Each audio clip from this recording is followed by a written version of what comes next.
Faith is having the belief and trusting something even when you can't prove that it's definitely true. We have faith with all sorts of things. When I came in here to this interview, I sat on a stool having faith that it would hold me. When it comes to figuring out what it means to have faith, what it means to have faith in God, why am I here, what is going on, what is my purpose in this life, no matter what conclusion you come to some degree, it's going to be a leap of faith. I think Richard Dawkins has a leap of faith that there is no God, And I would say that most people in the world, the vast majority of the world, 90-some% of the world, would say that it takes a lot more faith to believe in no God than it does to have faith in God. And so when you realize that and you start to understand history and you start to really go, man, is it important for me to understand why I'm here?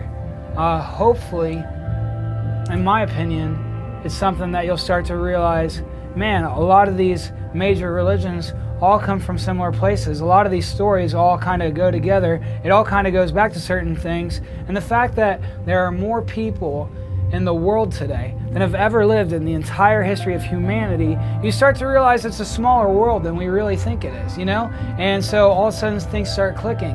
And I would say, with everything I understand, everything that I have come to know about life, about the way life works, about what I understand, about what I know that I cannot understand, and how life itself makes absolutely no sense logically the way that we think of it, even the way time works. You have to say there has to be something more than this.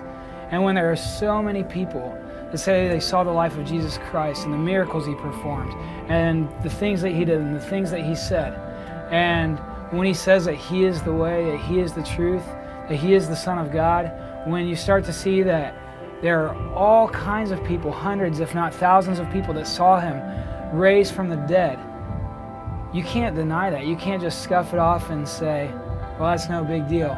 But what you can do is say, man, where am I going to place my faith? How important is this to me? And I would just encourage you to really seek it out on your own, because in the scriptures, it says that when we seek God with all our heart, all our soul, our mind, that we'll find him.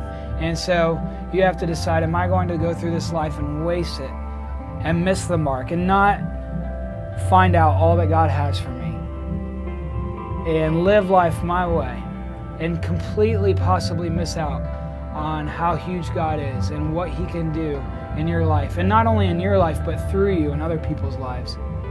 Or am I going to take a chance and find out if this God is for real?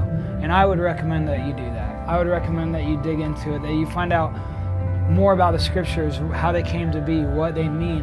And man, I'd highly recommend a book called The Reason for God by Timothy Keller. It's a killer book that really breaks down a lot of these reasons. And at some point, we all come to the place of, why am I here? What is my purpose here? And I absolutely believe it's because there's a good God who gave us life, that gave us the very breath of life that we have right now.